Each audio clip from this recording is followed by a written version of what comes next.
Everyone, welcome back to my YouTube channel. കുറേ നാളുകൾക്ക് ശേഷം വീഡിയോ ആയിട്ട് വന്നിരിക്കുകയാണ്. കുറച്ച് നാളായിട്ട് നല്ല തിരക്കായിരുന്നു, കുറച്ച് വിസയുടെ കാര്യങ്ങളുണ്ടായിരുന്നു, PT ഉണ്ടായിരുന്നു. എനിക്ക് PT എഴുതണം, അതിൻ്റെ സ്ട്രെസ് ഉണ്ടായിരുന്നു, അതിൻ്റെ തിരക്കുണ്ടായിരുന്നു, കുറച്ച് കാര്യങ്ങളൊക്കെ ഉണ്ടായിരുന്നു. എല്ലാം വഴിയെ പോകുന്ന പോലെ അറിയിക്കുന്നതാണ്.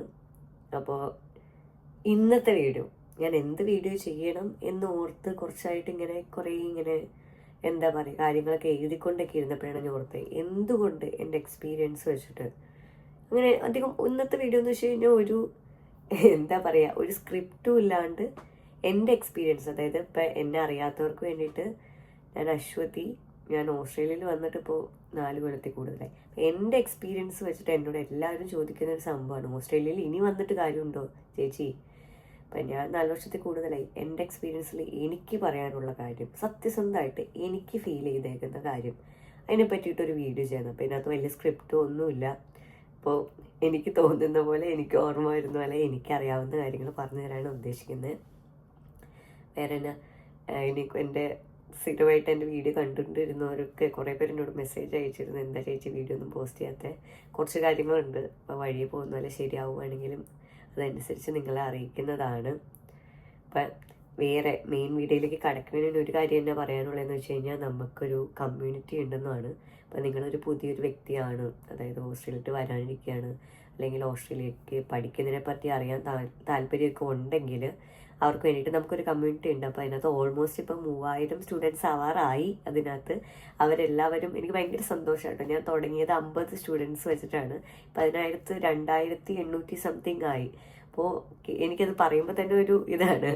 അപ്പോൾ നിങ്ങൾ ഓസ്ട്രേലിയയിൽ വരാനിരിക്കുന്ന ഒരു സ്റ്റുഡൻ്റാണ്, അല്ലെങ്കിൽ എന്താ ഓസ്ട്രേലിയക്ക് പഠിക്കുന്നതിനെ പറ്റി അറിയാൻ താല്പര്യമുണ്ട്, അവരുമായിട്ട് കണക്ട് ചെയ്യണം.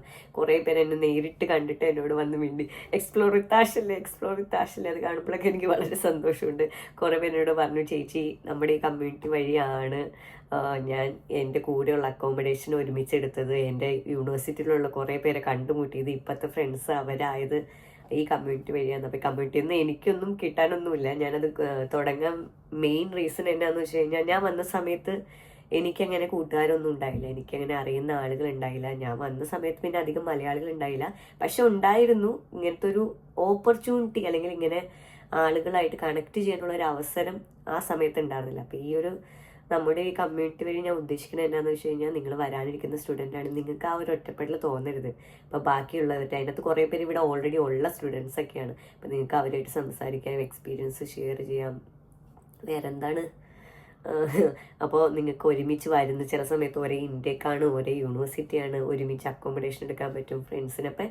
നിങ്ങൾക്ക് പരിചയമുള്ള ഒരാൾ നിങ്ങൾക്ക് ഇവിടെ ഉണ്ട് എന്ന് പറയാൻ പറ്റണം. അതാണ്, എനിക്കത് ഉണ്ടായില്ല, അത് നിങ്ങൾക്ക് പറ്റണം. അതിന് വേണ്ടിയിട്ടാണ്. അപ്പോൾ അതിനകത്ത് ജോയിൻ ചെയ്യണമെങ്കിൽ വേറെ ഒന്നും നിങ്ങൾ ചെയ്യേണ്ട. ഇത് നമ്മുടെ ഈ ചാനൽ സപ്പോർട്ട് ചെയ്യുക, അതാണ് എനിക്ക് പറയാനുള്ളത് മെയിനായിട്ട്. നിങ്ങളുടെ ഈ സപ്പോർട്ട് ചെയ്യുന്നതാണ് എനിക്ക് പിന്നെ വീഡിയോസ് ഇടാനൊക്കെ ഒരു പ്രചോദനം. ഇതിനകത്ത് ചെയ്യാൻ വേണ്ടിയിട്ട് എന്നാ ചെയ്യേണ്ടതെന്ന് വെച്ച് കഴിഞ്ഞാൽ, കമ്മ്യൂണിറ്റിയിൽ ആഡ് ചെയ്യാനായിട്ട് എന്നാ ചെയ്യേണ്ടതെന്ന് വെച്ച് കഴിഞ്ഞാൽ, നമ്മുടെ ഈ ചാനൽ സബ്സ്ക്രൈബ് ചെയ്തിട്ട് സബ്സ്ക്രൈബ് എന്ന് പറഞ്ഞിട്ട് എൻ്റെ ഈ കാണുന്ന ഇൻസ്റ്റഗ്രാമിൽ എനിക്കൊരു DM അയച്ചാൽ മതി. ഇൻസ്റ്റാഗ്രാം ഫോളോ ചെയ്യുക. വേറെ എൻ്റെ ഇൻസ്റ്റാഗ്രാം ഇപ്പോൾ തന്നെ 18,000 ഫോളോവേഴ്സ് കൂടുതലായി. ഇത്രയും എന്നെ സപ്പോർട്ട് ചെയ്തത്, കുറേ നാളായിട്ട് എനിക്ക് പോസ്റ്റ് ചെയ്യാൻ പറ്റാറില്ല, എന്നിട്ടും എന്നെ ഇപ്പോഴും ചേച്ചി ഓക്കെ അല്ലേ, അല്ലെങ്കിൽ എന്താ ചോദിക്കുക, ഭയങ്കര സ്നേഹത്തോടെ എനിക്ക് ഇപ്പോഴും മെസ്സേജ് അയക്കുന്ന എല്ലാവർക്കും ഞാൻ വളരെ നന്ദി പറയുകയാണ്. ഇനി നമുക്ക് മെയിൻ വീഡിയോയിലേക്ക് കടക്കാം. മെയിൻ വീഡിയോയിലേക്ക് ഇനി കടക്കാൻ നേരത്ത്, ഓസ്ട്രേലിയയിൽ ഇനി വന്നിട്ട് കാര്യമുണ്ടോ? ഓസ്ട്രേലിയയിൽ ഞാൻ വന്ന സമയത്തെ ഒരു സിറ്റുവേഷനേ അല്ല. ഇപ്പം ഞാൻ വന്നത് 4 കൊല്ലം മുന്നേ. അപ്പോൾ ഞാൻ വന്ന സമയത്ത് ഞാൻ യൂണിവേഴ്സിറ്റി ഓഫ് വെസ്റ്റേൺ ഓസ്ട്രേലിയയാണ് പഠിക്കാൻ വന്നത്.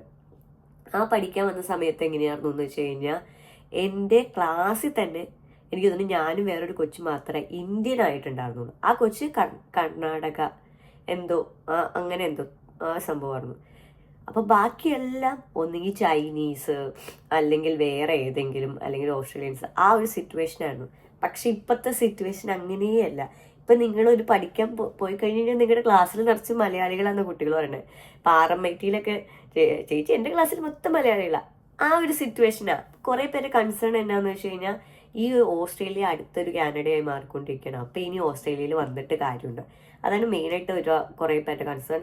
പിന്നെ കുറേ പേരെങ്ങനെയാണെന്ന് വെച്ച് കഴിഞ്ഞാൽ, ചേച്ചി ഇപ്പോൾ ഓസ്ട്രേലിയ നിറയുമല്ലേ, ഇത്രയും പേര് വരുന്നുണ്ട്, ഇനി വന്നിട്ട് കാര്യമുണ്ട്. അതായത് നമ്പർ ഭയങ്കര കൂടുതലായിട്ട് ഇമിഗ്രേഷൻ എന്ന് വെച്ച് കഴിഞ്ഞാൽ മൈഗ്രേഷൻ, അത് ഇന്റർനാഷണൽ സ്റ്റുഡൻസ് മാത്രമല്ല, ബാക്കി ആളുകൾ വേറെ രാജ്യങ്ങളിൽ നിന്ന്, ഓസ്ട്രേലിയ നല്ലതായതുകൊണ്ട് ന്യൂസിലൻഡിൽ നിന്ന് ആയിക്കോട്ടെ അല്ലെങ്കിൽ വേറെ UK നിന്നായിക്കോട്ടെ കുറേ പേര് മൈഗ്രേറ്റ് ചെയ്ത് വരുന്നുണ്ട്. ഇന്ത്യയിൽ നിന്ന് ഡയറക്റ്റ് PR ആയിട്ട് വരുന്നുണ്ട്. അപ്പം എന്താ പറയുക, ഇത്രയും നാളും ഇല്ലാത്ത മൈഗ്രേഷൻ റേറ്റാണ് ഓസ്ട്രേലിയയിൽ റീസെൻ്റ്ലി വന്നുകൊണ്ടിരുന്നത്. കഴിഞ്ഞ വർഷത്തെ മീൻസ് ഇന്റർനാഷണൽ സ്റ്റുഡൻസിൻ്റെ ഏറ്റവും കൂടുതൽ വന്ന 2-3 ഇൻടേക്ക്, ഇത്രയും വർഷങ്ങളായിട്ട് ഏറ്റവും കൂടുതൽ ഇന്റർനാഷണൽ സ്റ്റുഡൻസ് വന്ന ഇൻഡെക്സ് ഒക്കെ നമുക്ക് ഈ റീസെൻ്റ്ലി ആയിരുന്നു, 2 വർഷം ആ ഒരു ഇടയ്ക്കിലായിരുന്നു. അതായത് കോവിഡ് കഴിഞ്ഞ പിന്നെ ബോർഡർ ഓപ്പൺ ചെയ്ത പിന്നെ ഭയങ്കരമായിട്ട് ഇന്റർനാഷണൽ സ്റ്റുഡൻസ് വന്നു. ഒരിടയ്ക്ക് വേറെ എന്നാന്ന് വെച്ച് കഴിഞ്ഞാൽ പണ്ടൊക്കെ ഞാൻ വന്ന സമയത്ത് ഓസ്ട്രേലിയയിൽ വന്നിരുന്ന ആളുകളുടെ എണ്ണം വളരെ കുറവായിരുന്നു. എനിക്ക് എൻ്റെ ഫ്രണ്ട്സ് കുറേ പേര് UK പോയി, കുറേ പേര് കാനഡ പോയി, ഓസ്ട്രേലിയയിൽ ആരും വന്നില്ല. ആ ഒരു സിറ്റുവേഷൻ ആയിരുന്നു. പക്ഷെ ഇപ്പം അങ്ങനെയല്ല. ഇപ്പോൾ ഓസ്ട്രേലിയയിലേക്ക് പിന്നെയും ആളുകൾ വരുന്നുണ്ട്, ഭയങ്കരമായിട്ട് വരുന്നുണ്ട് കമ്പയർ ചെയ്യാൻ നേരത്തെ. പണ്ടത്തെ ഒരു സിറ്റുവേഷൻ അല്ല. പണ്ടെങ്ങനെയാണെന്ന് വെച്ച് കഴിഞ്ഞാൽ ഓസ്ട്രേലിയയിട്ട് വന്നെങ്കിൽ ITR നിർബന്ധമാണ്, കുറേ പ്രൊസീജിയർ ഉണ്ട്, നല്ല എക്സ്പെൻസീവ് ആണ്. അത് ഓർത്തിട്ട് ആ ഒരു പോയിന്റ്സ് കാരണം കുറേ പേര് വരില്ലായിരുന്നു. ഇപ്പോഴത്തെ സിറ്റുവേഷൻ എന്താണെന്ന് വെച്ച് കഴിഞ്ഞാൽ കുറേ പേര് നോക്കുമ്പോൾ എന്താണെന്ന് വെച്ചാൽ എല്ലാവരും കാനഡ പോകുന്നു, എല്ലാവരും UK പോകുന്നു. ഇപ്പോൾ ഓസ്ട്രേലിയ ആയിരിക്കും കുറച്ചുകൂടി നല്ലത്. അതാകുമ്പോൾ കുറച്ചുകൂടി പൈസ കൂടുതലാണെങ്കിലും ലോങ് ടേമിലേക്ക് നല്ലത് ഓസ്ട്രേലിയയാണ്. ആ ഒരു ചിന്താഗതിയിൽ വരുന്നവരുണ്ട്. അപ്പോൾ ഓസ്ട്രേലിയയുടെ പൈസ കൂടുതലിനെ പറ്റി എനിക്കൊരു കാര്യം പറയാനുള്ളതെന്ന് വെച്ച് കഴിഞ്ഞാൽ എല്ലാവരും പറയുന്നൊരു സംഭവമാണ് ഓസ്ട്രേലിയ ഭയങ്കര എക്സ്പെൻസീവാണ്. ഓസ്ട്രേലിയ ഭയങ്കര എക്സ്പെൻസീവാണ്. പക്ഷെ ഒരു പോയിന്റ് എല്ലാവരും ശ്രദ്ധിക്കാറുണ്ടോ എന്ന് എനിക്കറിയില്ല. പഠിക്കുന്നതിൻ്റെ കാര്യത്തിലാണ് ഞാൻ പറയുന്നത്. അതായത് നിങ്ങൾ UK അല്ലെങ്കിൽ കാനഡ എടുക്കാൻ നേരത്ത്, എങ്ങനെയാണെന്ന് വെച്ച് കഴിഞ്ഞാൽ നിങ്ങൾ പഠിക്കാൻ പോകുന്ന ഒരു ഗ്രാജുവേറ്റ് ഡിപ്ലോമ അല്ലെങ്കിൽ ഡിപ്ലോമ കോഴ്സാണ്. ഓക്കെ, അതിന് ശരിക്കും പറഞ്ഞു കഴിഞ്ഞാൽ വിലക്കുറവല്ലല്ലോ, അതിന് ചെലവ് കുറവാണ്. കാര്യം പറഞ്ഞു കഴിഞ്ഞാൽ ഗ്രാജുവേറ്റ് ഡിപ്ലോമ അല്ലെങ്കിൽ ഡിപ്ലോമയാണ്. നിങ്ങൾ പഠിക്കാൻ പോകുന്നത് ബാച്ചിലേഴ്സോ മാസ്റ്റേഴ്സോ അല്ല. യൂഷ്വലി മിക്കവരും പോകുന്നത് UK അല്ലെങ്കിൽ കാനഡയിൽ പോകുന്നത് ഇങ്ങനത്തെ ഗ്രാജുവേറ്റ് ഡിപ്ലോമ അല്ലെങ്കിൽ ഡിപ്ലോമ കോഴ്സസ് എടുക്കാനാണ്. പക്ഷേ ഓസ്ട്രേലിയ എന്തുകൊണ്ടാണ് എക്സ്പെൻസീവ് ആവാൻ മെയിൻ കാര്യം എന്താണെന്ന് വെച്ച് കഴിഞ്ഞാൽ ഇന്റർനാഷണൽ സ്റ്റുഡൻസ് നാട്ടിൽ നിന്ന് അല്ലെങ്കിൽ വേറെ രാജ്യത്ത് നിന്ന് പഠിക്കാൻ വരാൻ നേരത്ത് അവർക്ക് ചൂസ് ചെയ്യാൻ ഈ ഒരു ഗ്രാജുവേറ്റ് ഡിപ്ലോമ അല്ലെങ്കിൽ ഡിപ്ലോമ എന്ന് പറഞ്ഞ കോഴ്സ് ഓസ്ട്രേലിയ ഇന്റർനാഷണൽ സ്റ്റുഡൻസിന് പ്രൊവൈഡ് ചെയ്യുന്നില്ല. ആകെ ഓസ്ട്രേലിയ പ്രൊവൈഡ് ചെയ്യുന്നൊരു സംഭവമാണ് ബാച്ചിലേഴ്സ് അല്ലെങ്കിൽ മാസ്റ്റേഴ്സ് ഡിഗ്രി. അങ്ങനെ വരാൻ നേരത്തെ എന്താണെന്ന് വെച്ച് കഴിഞ്ഞാൽ നിങ്ങൾ കോമൺ സെൻസ് വെച്ച് ചിന്തിച്ചാൽ നിങ്ങൾക്ക് മനസ്സിലാവും, എല്ലാവർക്കും മനസ്സിലാവും. ഇതൊന്നും എനിക്കറിയില്ലായിരുന്നു, അതാരണമായിട്ട് ഞാൻ എടുത്തു പറയുന്നത്. അപ്പോൾ എങ്ങനെയാണെന്ന് വെച്ച് കഴിഞ്ഞാൽ അവർ പഠിക്കാൻ വന്ന ഗ്രാജുവേറ്റ് ഡിപ്ലോമ ആയതുകൊണ്ട് അവർക്ക് പൈസ കൂടുതലാണ്. നിങ്ങൾ ഓസ്ട്രേലിയ പഠിക്കാൻ വന്നത് മാസ്റ്റേഴ്സോ ബാച്ചിലേഴ്സോ ആകുമ്പോൾ നല്ല പൈസ കൂടുതലാണ്. കാര്യം ഗ്രാജുവേറ്റ് ഡിപ്ലോമയുടെ വാല്യൂ അല്ല മാസ്റ്റേഴ്സിനോ ബാച്ചിലേഴ്സിനോ ഉള്ളത്. അപ്പോൾ നിങ്ങൾ വേറൊരു രീതി ചിന്തിക്കുകയാണ്. നിങ്ങൾ മാസ്റ്റേഴ്സ് പഠിക്കാനായിട്ട് UK പോയി, മാസ്റ്റേഴ്സ് പഠിക്കാനായിട്ട് കാനഡയിൽ പോയി, മാസ്റ്റേഴ്സ് പഠിക്കാനായിട്ട് ഓസ്ട്രേലിയ വന്നു. മൂന്നിനും ഏകദേശം ഒരു റേറ്റ് ആയിരിക്കും. പക്ഷേ നിങ്ങൾ മാസ്റ്റേഴ്സ് പഠിക്കാനായിട്ട് ഓസ്ട്രേലിയയിലും UK യിലും കാനഡയിലും ഗ്രാജുവേറ്റ് ഡിപ്ലോമ പഠിക്കാനുള്ള ഫീസുമായിട്ട് കമ്പയർ ചെയ്യുമ്പോൾ ഒബ്വിയസ്ലി വ്യത്യാസം ഉണ്ടാവും. അപ്പം അതാണ് വേറൊരു പോയിന്റ് അധികം ആരും പറയാത്തത് കൊണ്ടാണ് ഞാനിതിവിടെ പറയുന്നത്. കുറേ പേര് ഓസ്ട്രേലിയ എക്സ്പെൻസീവ് ആണ്, അത് ഞാൻ സമ്മതിക്കുന്നു. ചിലവും അത്യാവശ്യം കൂടുതലാണ്. പക്ഷെ ഓസ്ട്രേലിയയുടെ എൻ്റെ ഒരു അഭിപ്രായത്തിൽ എൻ്റെ എക്സ്പീരിയൻസിലും എൻ്റെ ഫ്രണ്ട്സിൻ്റെ ഒക്കെ എക്സ്പീരിയൻസിലും ഓസ്ട്രേലിയയിൽ കുറേ ഓപ്പർച്യൂണിറ്റീസ് ഉണ്ട്. പക്ഷെ നമുക്ക് ചെല്ലുമ്പോൾ തന്നെ കിട്ടുമോ? ഒരിക്കലുമില്ല. നമുക്ക് കുറേ അന്വേഷിച്ച് കഴിഞ്ഞാൽ എന്തായാലും ഓപ്പർച്യൂണിറ്റി ഉണ്ട്. പിന്നെ കുറേ പേര് എനിക്ക് മെസ്സേജ് അയച്ചു, ചേച്ചി ഞാൻ വന്നിട്ട് 1 മാസമായി, എനിക്കിതുവരെ ജോലി കിട്ടിയിട്ടില്ല, ഞാൻ കുറേ നോക്കുന്നുണ്ട്. ഫസ്റ്റ് ജോലി കിട്ടുക എന്ന് പറയുന്നത് വളരെ വളരെ പാടായിട്ടുള്ള സിറ്റുവേഷൻ. ഞാനൊക്കെ വന്നത് കോവിഡിന്റെ സമയത്താണ്. ആ സമയത്ത് എനിക്ക് 3 മാസം കഴിഞ്ഞിട്ടാണ് ജോലി കിട്ടി. അതും ഭയങ്കര പേ കുറവായിട്ടുള്ള. ഇപ്പോഴത്തെ സിറ്റുവേഷനിൽ പിള്ളേർക്കൊക്കെ കുറേ കുട്ടികളെ ഞാൻ കണ്ടു, ചേച്ചി $25. ഇവിടെ മിനിമം വേജ് എന്ന് വെച്ച് കഴിഞ്ഞാൽ ഗവൺമെന്റ് പറയുന്ന അനുസരിച്ച് മിനിമം വേജ് എന്ന് പറഞ്ഞാൽ 24.something ആണ്. $20 എന്ന് പറയുമ്പോൾ തന്നെ 1000 രൂപയും. അപ്പോൾ 24, അത് ഓരോ മണിക്കൂറിലെ വേജാണ് ഞാൻ പറയുന്നത്. അപ്പോൾ അത്യാവശ്യം നല്ല പേ റേറ്റ് കിട്ടുന്നുണ്ട് സ്റ്റുഡൻസിന്. അതുകൂടാതെ കുറച്ച് സമയം എടുക്കും. നിങ്ങൾ എൻ്റെ വിഷയത്തിൽ നിങ്ങൾ ഇറങ്ങി തിരിക്കാൻ റെഡി ആവുകയാണെങ്കിൽ എന്തായാലും ജോലി കിട്ടും. കുറേ പേര് ചോദിച്ചിരുന്നു, ചേച്ചി റീജിയണൽ ഏരിയ ആയിക്കൊണ്ട് എനിക്ക് ജോലി കിട്ടാതിരിക്കുമോ, ജോലി വൈകുമോ? എൻ്റെ ഒരു അഭിപ്രായത്തിൽ എപ്പോഴും കുറേ കാര്യങ്ങളുടെ എല്ലാത്തിൻ്റെയും കൂടി ഉത്തരവാട്ടോ ഞാൻ പറയുന്നത്. അപ്പം എൻ്റെ ഒരു അഭിപ്രായത്തിൽ എപ്പോഴും റീജിയണൽ ഏരിയ നല്ലത്. നിങ്ങൾ നോക്കാൻ നേരത്ത് ചിലപ്പോൾ തുടക്കത്തിൽ അയ്യോ റീജിയണൽ ഏരിയ പോയി കഴിഞ്ഞാൽ ഞാൻ ജോലി കിട്ടാതിരിക്കും, ആ ഒരു ഇതൊക്കെ നിങ്ങളുടെ മനസ്സിൽ തോന്നും. പക്ഷെ ലോങ് ടേമിലേക്ക് എപ്പോഴും റീജിയണൽ ഏരിയ. എന്നോട് എല്ലാവരും ചോദിക്കാറുണ്ട്, ചേച്ചി ഏജൻസി ഏതാ വേണ്ടേ, ഏത് കോളേജാണ് വേണ്ടത്. ഇത് ഇപ്പം ഞാൻ പറയുന്ന ഒരു കാര്യം എന്ന് വെച്ച് കഴിഞ്ഞാൽ മക്കളെ, ഞാൻ ഏജൻസി ഒന്നും സജസ്റ്റ് ചെയ്യാറില്ല.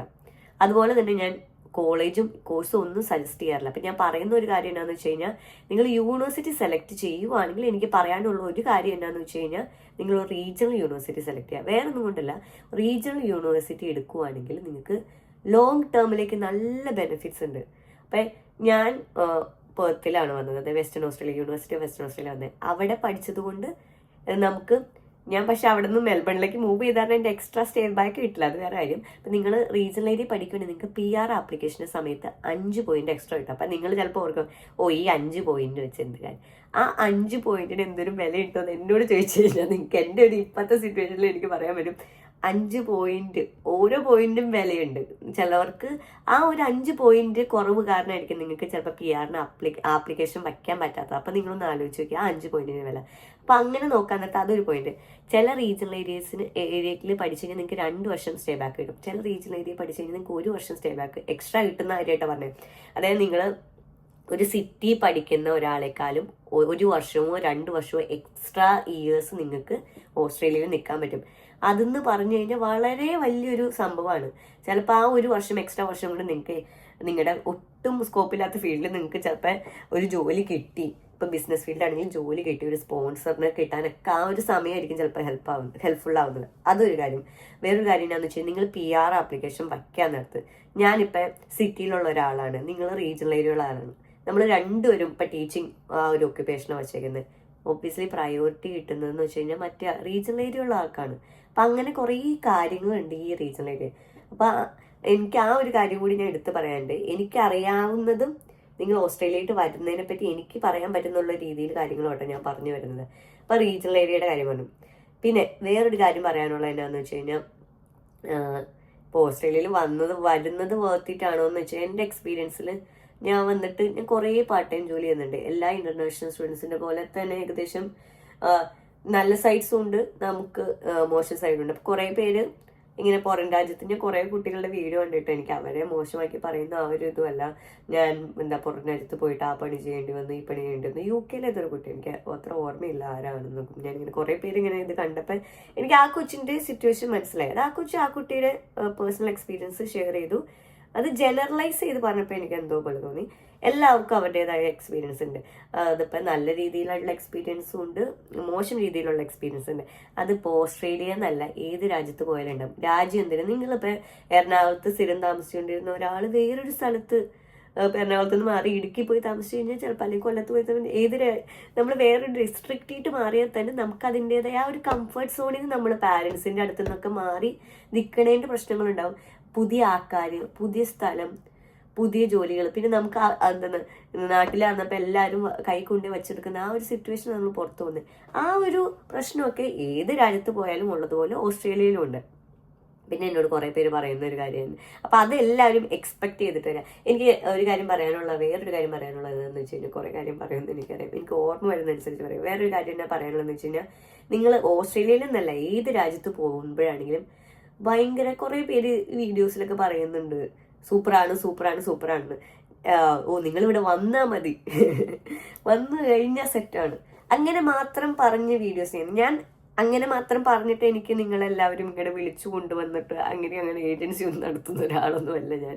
അപ്പം എനിക്ക് പറ്റിയ അബദ്ധം കുറേയൊന്നും നിങ്ങൾക്ക് പറ്റാതിരിക്കാൻ കൂടി വേണ്ടിയിട്ടാണ് ഇങ്ങനത്തെ വീഡിയോസൊക്കെ ഞാൻ ചെയ്യാറ്. അപ്പോൾ എനിക്ക് പറയാനുള്ള കാര്യം എന്താണെന്ന് വെച്ചാൽ, നമ്മളിവിടെ വന്നു കഴിഞ്ഞാൽ ആനയാണ്, ചേനയാണ്, ചക്കയാണ് എന്ന് വിചാരിച്ച് വരരുത്. ഞാൻ ഓസ്ട്രേലിയ വന്നതിന് മുന്നേ ഞാൻ വിചാരിച്ചൊരു കാര്യം എന്താണെന്ന് വെച്ച് കഴിഞ്ഞാൽ, ഞാൻ താമസിക്കുന്ന സ്ഥലം ബാൽക്കണി തുറക്കുമ്പോൾ ബീച്ചായിരിക്കും വ്യൂ, അങ്ങനെയൊക്കെ വിചാരിച്ചു വന്ന ഒരാളാണ് ഞാൻ. ഫസ്റ്റ് താമസിച്ച അക്കോമഡേഷൻ എന്ന് വെച്ച് കഴിഞ്ഞാൽ എനിക്ക് തോന്നുന്നു ഞാൻ നിന്ന റൂമിനേക്കാളും, നാട്ടിലായിരുന്നപ്പോൾ നിന്ന റൂമിനേക്കാളും ശോകമായിരുന്നു ഇവിടെ. അപ്പോൾ ഒന്നും എക്സ്പെക്ട് ചെയ്യാണ്ട് വരിക. എക്സ്പെക്ട് ചെയ്ത് വരുമ്പോഴാണ് പ്രശ്നം. കുറേ ആളുകൾ നാട്ടിൽ നിന്ന് വരുമ്പോൾ, എനിക്കും പറ്റിയൊരു പ്രശ്നം കേട്ടോ, കുറേ ആളുകൾ നാട്ടിൽ നിന്ന് വരുമ്പോൾ എക്സ്പെക്ട് ചെയ്ത് വരുവാണ്, ഇവിടെ വന്നു കഴിഞ്ഞാൽ സൂപ്പറായിരിക്കും, ഇവിടെ വന്നു കഴിഞ്ഞാൽ അപ്പം തന്നെ പാർട്ട് ടൈം ജോലി കിട്ടും, പാർട്ട് ടൈം ജോലിക്ക് ഇത്ര പൈസ ഉണ്ടാവും, ഇത്ര സേവ് ചെയ്യാം, അപ്പം തന്നെ ലോൺ അടച്ച് തീർക്കാം, കുറേ ഫ്രണ്ട്സിനെ ഉണ്ടാക്കാം, ഓസ്ട്രേലിയൻ ഗേൾ ഫ്രണ്ടിനെയും ബോയ് ഫ്രണ്ടിനെയും കിട്ടും, ഓസ്ട്രേലിയൻ ഫ്രണ്ട്സിനെ ഉണ്ടാക്കാം. ഇപ്പോഴും ഞാൻ പറഞ്ഞേക്കാം, ഇതൊക്കെ വെറുതെയാണ്. ഇങ്ങനെ വെറുതെ ചിന്തിച്ചിട്ട് വന്നിട്ട് ഒരു കാര്യമില്ല. ഇങ്ങനത്തെ കാര്യങ്ങളൊക്കെ എന്ന് വെച്ചാൽ ഇതൊന്നും നടക്കൂല എന്നല്ല ഞാൻ പറയുന്നത്. നമ്മൾ വരുമ്പോൾ തന്നെ അത് അങ്ങോട്ട് നടക്കത്തില്ല. ഇതിനൊക്കെ ഒരു സമയമുണ്ട്. എന്താ, എല്ലാത്തിനും അതിൻ്റെതായ സമയമുണ്ട് ദാസ എന്ന് പറയുന്ന പോലെ ഇതിനൊക്കെ കുറച്ച് സമയം എടുക്കും. അല്ലെങ്കിൽ അതിനനുസരിച്ചുള്ള സപ്പോർട്ട് സിസ്റ്റം ഇവിടെ വേണം. അതായത് നമുക്ക് അതിനനുസരിച്ച് നമ്മുടെ ഫാമിലി സെറ്റിലായിരിക്കണം, നമ്മുടെ കുറേ ഫ്രണ്ട്സ് ഉണ്ട്, അവരൊക്കെ നല്ല നിലയാണ്, അങ്ങനെയൊക്കെ നമ്മൾ ഹെൽപ്പ് ചെയ്യാൻ കുറേ ആൾക്കാരുണ്ടെങ്കിൽ ചിലപ്പോൾ ഇത് ഭയങ്കര ഈസി ആയിരിക്കും. ഞാൻ ഈ പറയുന്ന വീഡിയോസും ഞാൻ ഈ ചെയ്യുന്ന വീഡിയോസൊക്കെ മെയിനായിട്ടും എന്നെ പോലെ ഒരു ജേർണിയിൽ സഞ്ചരിച്ച ഒരു വ്യക്തിക്ക് വേണ്ടിയിട്ട്, ഒറ്റയ്ക്ക് വന്ന് ആ ഒരു ഇതിർക്ക് വേണ്ടിയിട്ടാട്ടോ. അപ്പോൾ അങ്ങനത്തെ ഒരാളാണ് എനിക്ക് നിങ്ങളോട് പറയേണ്ട ഏറ്റവും ബെസ്റ്റ് അഡ്വൈസ്. ഇപ്പം എനിക്ക് ആ അഡ്വൈസ് പറയണമെന്ന ആളല്ല, പക്ഷെ എൻ്റെ ഒരു എക്സ്പീരിയൻസ് എനിക്ക് നിങ്ങളോട് പറയാനുള്ള കാര്യം എന്താണെന്ന് വെച്ച് കഴിഞ്ഞാൽ, ഒന്നും എക്സ്പെക്ട് ചെയ്യാണ്ട് വരാം. അതാണ് ഏറ്റവും നല്ലൊരു സംഭവം എന്ന് പറഞ്ഞു. ഒന്നും എക്സ്പെക്ട് ചെയ്യാണ്ട് വരാം. പിന്നെ എക്സ്പെക്ട് ചെയ്യേണ്ട കുറച്ച് കാര്യങ്ങളുണ്ട്. നല്ലതൊന്നും എക്സ്പെക്ട് ചെയ്യാതെ വരിക എന്ന് വെച്ച് കഴിഞ്ഞാൽ നല്ലതൊന്നും നടക്കില്ല എന്നല്ല, നല്ലത് മാത്രമേ നടക്കൂ എന്ന് എക്സ്പെക്ട് ചെയ്യാണ്ട് ഇരിക്കുക. അതുകൂടാണ്ട് കുറേ കാര്യങ്ങൾ അല്ലാണ്ട് എക്സ്പെക്ട് ചെയ്യുക. ലോൺലിനെസ് ഉണ്ടാവും, നോർമലാണ്, അതൊരു സംഭവം നോർമലാണ്. അങ്ങനത്തെ വേറെ വലിയ ആനച്ചേന ചക്കാന്നൊന്നും വിചാരിക്കാനില്ല. ജോലി കിട്ടാൻ സമയം എടുക്കും, ആരും ഇല്ലെങ്കിൽ ജോലി കിട്ടാൻ സമയം എടുക്കും. അതൊരു സംഭവം, നോർമലായിട്ട് സംഭവമാണ്. നമുക്ക് കുറേ കാര്യങ്ങൾ നമ്മളെ വിഷമിപ്പിക്കുന്നുണ്ടാവും ചില സമയത്ത്. ഞാൻ വെച്ച് കഴിഞ്ഞാൽ റേസിസത്തിനെ പറ്റി പറയട്ടെ. റേസിസം ഉണ്ടോ എന്ന് ചോദിച്ചു കഴിഞ്ഞാൽ എനിക്കിതുവരെ അങ്ങനെ ഡയറക്റ്റ്ലി ഭയങ്കര റേസിസം എന്നുള്ള രീതിയിൽ വന്നിട്ടില്ല. ചിലപ്പോൾ യു മൈറ്റ് ഫീൽ എന്താ പറയുക, ഒരു ഡിസ്ക്രിമിനേഷൻ ചിലപ്പോൾ തോന്നിയേക്കാം. ഞാൻ ഇങ്ങനത്തെ ഒരാളായതുകൊണ്ടായിരിക്കും അത് തോന്നിയേക്കാം. പിന്നെ ഓസ്ട്രേലിയൻസിൻ്റെ കൂടെ നിങ്ങൾക്ക് ചിലപ്പോൾ ഇടപഴകാനുള്ള ഒരു ബുദ്ധിമുട്ടുണ്ടാകും. കാര്യം എന്താണെന്ന് വെച്ച് കഴിഞ്ഞാൽ, നമുക്ക് നമ്മൾ ഇന്ത്യക്കാർ പറയുന്ന ടോപ്പിക്സോ അല്ലെങ്കിൽ അവരുടെ കാര്യങ്ങളൊക്കെ ചിലപ്പോൾ ഒന്നാവണമെന്നില്ല. ഇപ്പം വേറൊരു ഓസ്ട്രേലിയൻ വന്നു കഴിഞ്ഞാൽ നമ്മുടെ കാര്യത്തിലിടയിൽ നമ്മൾ പറയുന്ന തമാശ ആൾക്ക് മനസ്സിലാവണമെന്നുണ്ടോ? ഇല്ല, ഒരിക്കലില്ല. അതുപോലെ തന്നെയാണ് നമുക്ക് അവരുടെ ഇടയിൽ കയറാൻ ആ ഒരു ബുദ്ധിമുട്ടുണ്ട്. പക്ഷെ കുറേ പേര് ഇവിടെയുള്ള ആളുകളെ പറ്റി പറഞ്ഞു കഴിഞ്ഞാൽ 99% ആൾക്കാരും നല്ല പൊളൈറ്റാണ്, നല്ല ഭയങ്കര ഹെൽപ്ഫുള്ളാണ്. ആ ഒരു ഇതൊക്കെ നല്ലതായിട്ടാണ് എനിക്ക് തോന്നിയത്. പിന്നെ എല്ലാ സ്ഥലത്തും നാട്ടിലും നല്ല ആൾക്കാരും ചിത്താക്കാരും ഉള്ളവർ ഇവിടെ ഉണ്ട്. അപ്പം നമുക്ക് ആ ഒരു ഇത് നോക്കിയിട്ട് പറയാം, ഓസ്ട്രേലിയയിൽ നല്ലത് മാത്രമേ ഉള്ളൂ എന്ന് വിചാരിച്ച് വരരുത്. അതാണ് ഞാൻ പറഞ്ഞു വന്നത്. അത് എക്സ്പെക്ട് ചെയ്തിട്ട് വരിക. കുറേ കാര്യങ്ങളുണ്ട്.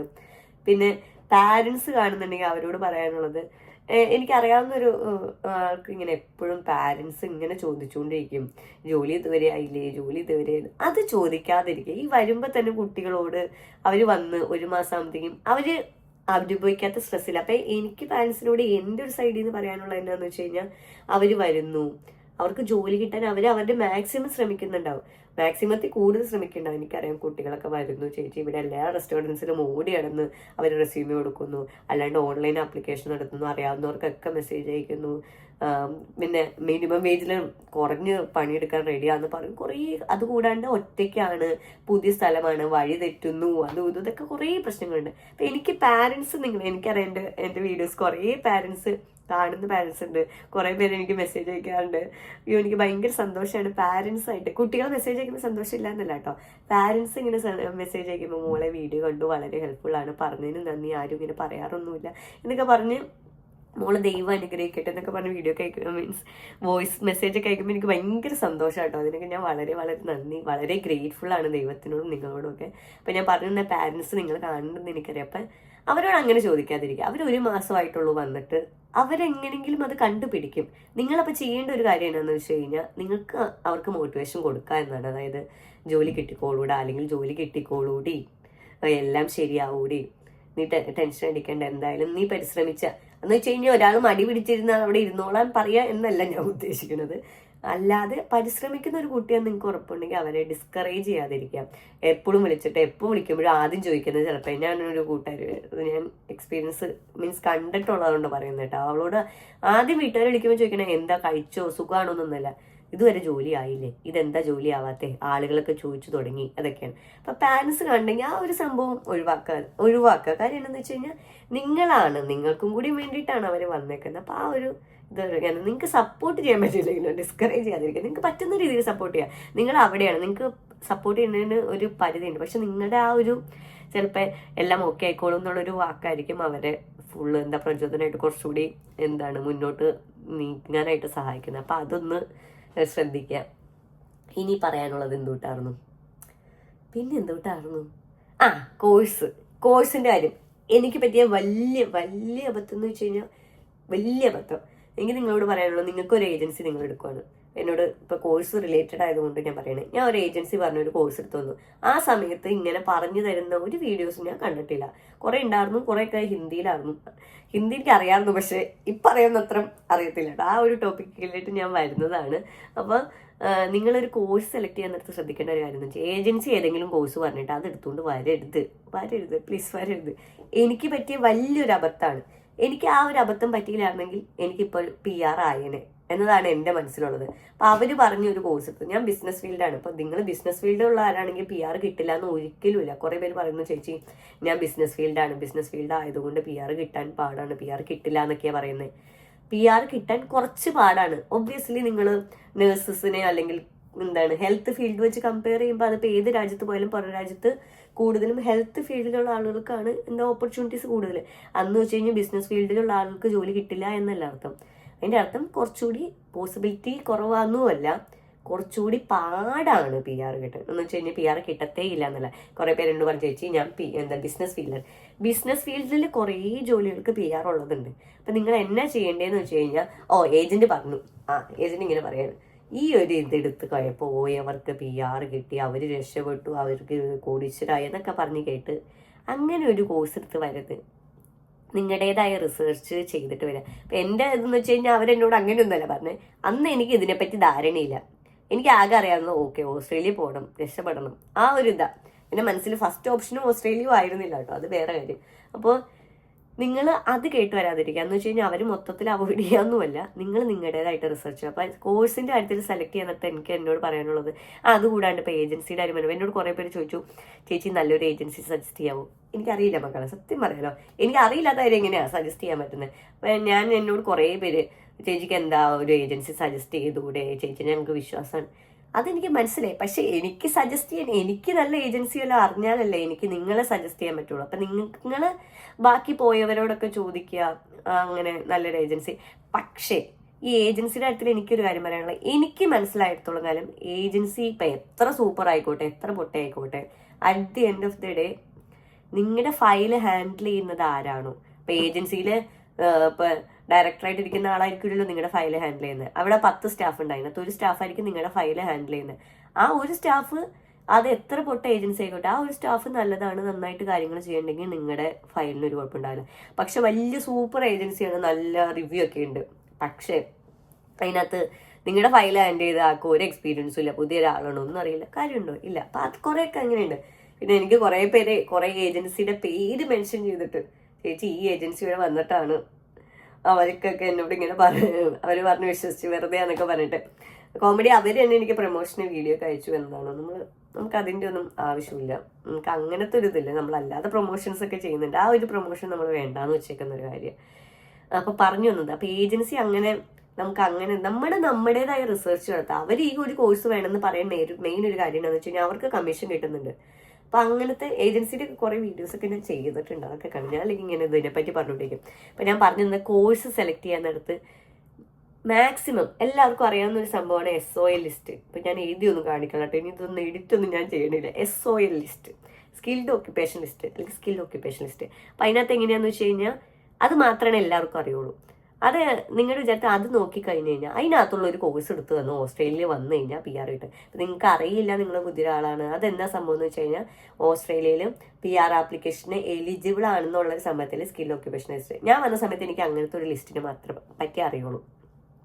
പക്ഷേ നിങ്ങളുടെ വിചാരം അതിനകത്ത് ഏത് കോഴ്സ് എടുത്തു വന്നാലും എനിക്ക് PR ഉറപ്പാണ്. അങ്ങനെയായിരിക്കും നിങ്ങൾ അറിഞ്ഞേക്കുന്നത്, നിങ്ങളുടെ ഏജൻസി നിങ്ങളോട് പറയുന്നത്. അങ്ങനെയല്ല, ആ ഒരു കോഴ്സ് അല്ലെങ്കിൽ ആ ഒരു ലിസ്റ്റിലെ നിങ്ങൾക്കുടെ കോഴ്സ് ആ ഒരു ലിസ്റ്റിലുണ്ട്, അതിൻ്റെ അർത്ഥം നിങ്ങൾ PR അപ്ലൈ ചെയ്യാൻ എലിജിബിൾ ആണ്, അത്രേ ഉള്ളൂ.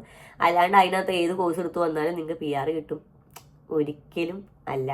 അപ്പം എനിക്ക് നിങ്ങളോട് പറയാനുള്ളത്, ഓസ്ട്രേലിയയിൽ CSOL ലിസ്റ്റ് എന്ന് പറഞ്ഞ സംഭവമുണ്ട്. അതെന്നാന്ന് വെച്ച് കഴിഞ്ഞാൽ കോർ സ്കിൽ ഓക്യുപ്പേഷൻ ലിസ്റ്റ്. അതായത് ഈ skill occupation list Australian government തന്നെ പറയാണ് അത് ഭയങ്കര പൊട്ടയാണ്. അതായത് അതിനകത്ത് ഇല്ലാത്ത ഓക്യുപ്പേഷൻ ഇല്ല. ഇവിടെ ഓസ്ട്രേലിയയിലുള്ള എല്ലാ ഓക്യുപ്പേഷനും അതിനകത്തുണ്ട്. അങ്ങനെയാണ് എന്ത് സുഖം, എല്ലാവർക്കും PR കിട്ടൂലേ. അപ്പോൾ അത് ഭയങ്കര ഔട്ട്ഡേറ്റഡ് ആണ്. അത് നോക്കിയിട്ട് നിങ്ങൾ വന്നിട്ട് ഒരു കാര്യമില്ല എന്ന് ഓസ്ട്രേലിയൻ ഗവൺമെന്റ് തന്നെ പറഞ്ഞു. അപ്പം അതിന് പകരം അവർ ഇൻട്രൊഡ്യൂസ് ചെയ്തേക്കുന്ന സംഭവമാണ് CSOA ലിസ്റ്റ്. ഇതിൻ്റെ ഒരു ഡീറ്റെയിൽഡ് വീഡിയോ ഞാൻ ചെയ്തിട്ടുണ്ട്. നിങ്ങളൊരു കോഴ്സ് സെലക്ട് ചെയ്യാൻ നേരത്ത് അതൊക്കെ നോക്കിയിട്ട് കാര്യങ്ങൾ ചെയ്യുക. ഇവിടെ കോഴ്സ് എന്ന് പറഞ്ഞത് വളരെ ഇമ്പോർട്ടൻ്റ് ആയിട്ടുള്ള സംഭവമാണ്. എനിക്ക് പറ്റിയ വലിയൊരു അബദ്ധമാണ്. അതാണ് എപ്പോഴും എടുത്തെടുത്ത് നിങ്ങളോട് പറയുന്നത്. അപ്പോൾ ഈ CSOA ലിസ്റ്റ് എന്നാ സംഭവം സിമ്പിളായിട്ട് പറയുകയാണെങ്കിൽ, ഓസ്ട്രേലിയയിൽ ചില ഒക്യുപ്പേഷൻസിന് ഭയങ്കര ഡിമാൻഡാണ്. അതിപ്പോൾ ഈ നഴ്സിംഗും ഇത് കൂടാണ്ട് കുറേ കോഴ്സസ് ഉണ്ട്. കുറേ പേർക്ക് അറിയാം നഴ്സിംഗും അല്ലെങ്കിൽ എഞ്ചിനീയർ അല്ലെങ്കിൽ പിന്നെ എന്തുകൊണ്ടാ ടീച്ചിങ്, ഈ ഒരു കുറച്ച് ഫീൽഡ് മാത്രമാണ് ഓസ്ട്രേലിയയിൽ ഡിമാൻഡുള്ളൂ. ഒരിക്കലല്ല, കുറേ. അതിനകത്ത് എനിക്ക് എന്താണ് 600 ആണോ 900 ആണോ അതെ 400 എന്തെങ്കിലും അവിടെ അതിന് ഡീറ്റെയിൽ വീഡിയോ ചെയ്തിട്ടുണ്ട്. അത്രയും ഒക്യുപ്പേഷൻ ഓസ്ട്രേലിയയിൽ ഭയങ്കര ഡിമാൻഡ് എന്ന് പറഞ്ഞാൽ ഒടുക്കത്തെ ഡിമാൻഡുള്ള ഒക്യുപ്പേഷനാണ് ഈ CSOA ലിസ്റ്റ് പറയുന്നത്. അപ്പം അതിനകത്തൊരു കോഴ്സ്, ആ ഒരു ജോലി റിലേറ്റഡ് ഒരു കോഴ്സ് എടുത്തിട്ട് വരാനായിട്ട് ശ്രദ്ധിക്കുക. അപ്പം നിങ്ങൾക്ക് പിന്നീട് PR കിട്ടാനായിട്ട് കുറച്ച് എളുപ്പമുണ്ട്. അല്ലാണ്ട് ഈ ഏജൻസി പറയുന്ന SOA ലിസ്റ്റിൽ ഉണ്ട് എന്ന് പറഞ്ഞ് വന്നിട്ട് ഇവിടെ ഒരു അയ്യോ ഇതിനകത്ത് ഉണ്ട് പക്ഷെ PR കിട്ടില്ല എന്നുള്ള രീതിയിലായിട്ട് കാര്യമല്ലോ. നമുക്ക് എന്താണ് SOA ലിസ്റ്റിൽ എന്ന് വെച്ച് കഴിഞ്ഞാൽ you are eligible to apply for PR എന്നാണ്. നിങ്ങൾക്ക് അപ്ലൈ ചെയ്യാം, പക്ഷെ അവർ പറയുന്നുണ്ടോ നിങ്ങൾക്ക് PR കിട്ടുന്നു ഇല്ല.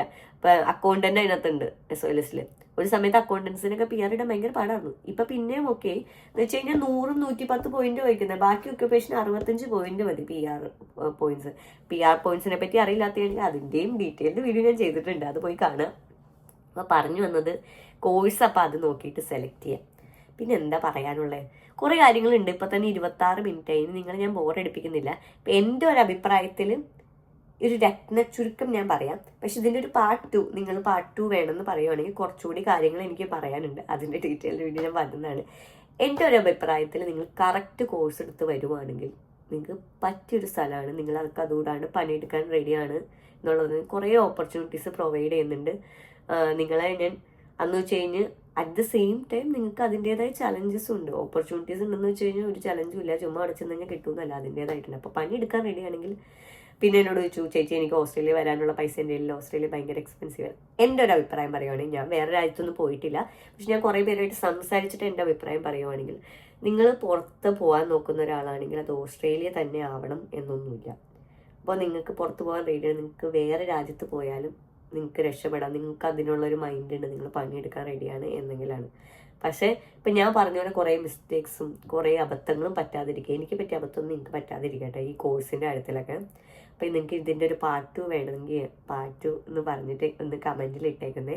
പിന്നെ എൻ്റെ ഇൻസ്റ്റാഗ്രാം ചാനലും ഒന്ന് പോയി കാണാം. പിന്നെ വീഡിയോ ഹെൽപ്ഫുൾ ആണെന്ന് തോന്നുവാണെങ്കിൽ ഒന്ന് സബ്സ്ക്രൈബ് ചെയ്തേക്കണേ, ലൈക്ക് ചെയ്തേക്കണേ, ഷെയർ ചെയ്തേക്കണേ. പിന്നെ എൻ്റെ ഈ കോലം കണ്ട് പേടിക്കരുത്. എനിക്ക് എന്തോ പനി ആ ഒരു സിറ്റുവേഷനാണ്. ഞാൻ ഇപ്പോൾ ജോലി കഴിഞ്ഞ് വന്നിട്ട് ഇങ്ങനെ ഇരിക്കുകയാണ്.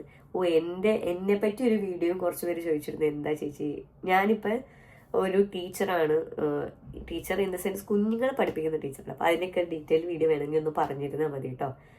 വേറെ എന്നെ എല്ലാവരും ഹാപ്പി ആയിട്ടിരിക്കുക. കുറേ പേര് എന്നോട് വിസയുടെ ടെൻഷൻ പറഞ്ഞിട്ട് മെസ്സേജ് അയച്ചിരുന്നു. എല്ലാവരും വിസ ഇപ്പം തന്നെ വന്നോളും, ആരും ടെൻഷൻ അടിക്കണ്ട കേട്ടോ. പിന്നെ എന്നെ എല്ലാവരും ടേക്ക് കെയർ. പാർട്ട് 2 വേണമെങ്കിൽ കമൻറ്റ് ഇടാം. ഈ വീഡിയോ ഹെൽപ്ഫുൾ ആണെന്ന് വിചാരിക്കുന്നു. കുറേ എന്തൊക്കെയോ പറയണ്ട്. ഇപ്പം തന്നെ നോക്കിയപ്പോൾ ഇത് 28 മിനിറ്റ്, ഇനിയും പറഞ്ഞ് നിങ്ങളെ ബോറടിപ്പിക്കുന്നില്ല. അപ്പം എല്ലാവരും ഹാപ്പി ആയിട്ടിരിക്കുക. എൻ്റെ വീഡിയോ കാണുന്ന എല്ലാവർക്കും സപ്പോർട്ട് ചെയ്യുന്നു. ഇത്ര നാൾ കുറേ നാൾ വീഡിയോ പോസ്റ്റ് ചെയ്യാതിരുന്നിട്ടും അയ്യോ ചേച്ചിയുടെ വീഡിയോയ്ക്ക് വേണ്ടി വെയിറ്റ് ചെയ്തിരിക്കുക എന്നൊക്കെ പറയുമ്പോൾ ഭയങ്കര സന്തോഷമുണ്ട്. വേറെ തന്നെ എല്ലാവരും ഹാപ്പി ആയിട്ടിരിക്കുക. ഇനി കാണുന്നവരെ ബൈ ബൈ.